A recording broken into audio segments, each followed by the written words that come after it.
888 Shade 45. K Slade Drama King in the building. We got a call on the line. Oh. Yo. Slade, what's poppin', baby? Yo, Swizz, what's up, man? Ain't nothing, you know, it's a whole world out there, but I'm good, I'm great. Okay, yeah, man, we was up here politicking on the situation with your album, the sales, Universal, how you were saying wasn't promoting it, and the fact that, like, maybe it's just that nowadays people just want to hear rappers, they're not accepting producers rapping on albums. So I want to get your opinion on what you feel it is. I feel maybe they don't want to hear producers. Maybe they do want to hear rappers, but you know, you got a lot of rappers that's not delivering as rappers and leave room for the Swizzys, the Kanyes, the Timbos, et cetera, et cetera. You know what I'm saying? You know, we the ones that make the rappers a lot of times. So, you know, it get to a point where the producer build up their confidence and be like, yo, I know how to deliver this for real. You know what I'm saying?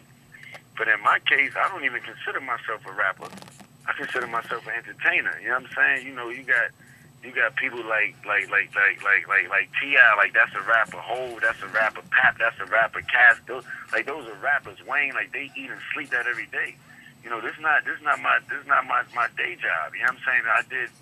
I did my album as something that I wanted to do and I have fun with. You know what I'm saying? And I got the response of it. Me snitches enough to be good with everything. So everything is a plus for me, and I'm just blessed that I got, you know, fans out there. When I walked up on that stage in Madison Square Garden and shut down, when I walked in Giant Stadium and shut down, like those are memorable moments in my life. You know what I'm saying? And, you know, by me stepping to the mic, it allowed for me to have those lanes. So I'm good. But as far as to the politics of it, they only shipped 130,000 of my records. You know what I'm saying? Yeah, so you're only going to do a third of that. Yeah, so the number is, you know, it is what it is. And my only beef was I didn't know that was the number, because that wasn't the number that was explained to me. You know what I'm saying? Because if that was the number that was explained to me... Swizz, stop right there. What ship number did they tell you that they were going to do? 2 and change, which I was cool with. You know what I'm saying? Because I would have been 75. That's a solid number in this climate, absolutely. That's yeah, you know what I'm saying? With the downloads and everything like that. I'm like, okay, well, you know, they thinking business. And it's the climate of the industry, and, you know, be fooled if you want. And so, you know, when I heard the number, it kind of like caught me off guard, because I'm like, you wanted to die. I wanted to pass. I've never been involved with nothing doing those numbers in my life. This is my 10-year anniversary, 96 million records, so I've never been a part of anything doing those type of numbers, especially with the buzz that I created for myself and the support of Slay and every other DJ out there. You know what I'm saying? Your records definitely had the exposure. I'm sorry to inform you, and I'm not trying to put nobody under the bus, Swizz, but I never received a promo of your record, CD nor wax. And that's been a lot of. There's been stores that don't have my record. There's been stores that don't have my record. You know what I'm saying? Like I went to the store myself, and you know I made this thing with Talib Kweli because you know I was just comparing. Swizz, you wasn't hating on Talib, right? No, that's my dude. Oh, all right. It was sounding kind of crazy, like that email. You know that email is floating around. It's cool, but that was me in my moment. You know what I'm saying? And I compared my project to Talib Kweli, who's an underground artist who's very much respected, but he had 300 spins. You know what I'm saying? Underground Swizz. And just so people understand that perspective, that your airplay on your record was significant, like significantly, if not monumentally, larger than Talib's airplay. Definitely. Like my 2-way that's floating around, it had nothing to do with Talib. It just had, he dropped the same date I did. You know what I'm saying? So I'm like, yo, I went to this, you know, iTunes, I seen Talib's joint. I ain't see Swizzy. I went to this store, I seen Talib's joint. I ain't see Swizzy. So I used that as, you know what I'm saying, just to make a point, because he dropped the same date and it just didn't make sense for me to use anybody else. All right, so question, you gonna let that discourage you from making any more albums, or you just gonna take that one on the chin and go back to the drawing board? Or you just gonna do the cash thing? You got just, you gotta deal with the cards that you dealt with. Now, Akon did 30,000 when he first came out, ended up doing 2 million. You know what I'm saying? Then you look at Robin Thicke, I've seen this before. And when I had my meeting today, you know what I'm saying? With Sylvia, Mella went to the whole 50 people at the table. They seemed like they was very committed to moving forward. They got a point to prove. And, only time will tell. But as far as my grind and letting, numbers and first week discourage me, I've been in this for 10 years. Like, I'm built for this. Like, this is what I do.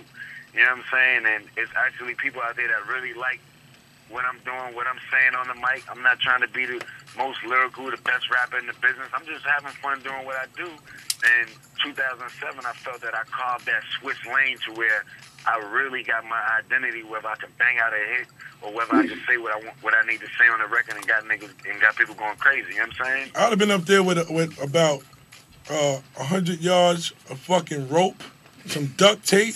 You understand what I'm saying? And some gorillas. See, but they expecting that from us. You know what I'm saying? So now, if it wasn't for the holidays, it would have probably been a little ignorant. You know what I'm saying? But I had time to sit back. I talked to a lot of moguls in this business. I talked to a lot of major people. So when I'm going up in there, I got the right frame of mind and I'm getting the best out of the situation. The easiest thing for me to do is to spaz out and put pressure on people in there, but is that going to change what they doing with the record? You know what I'm saying?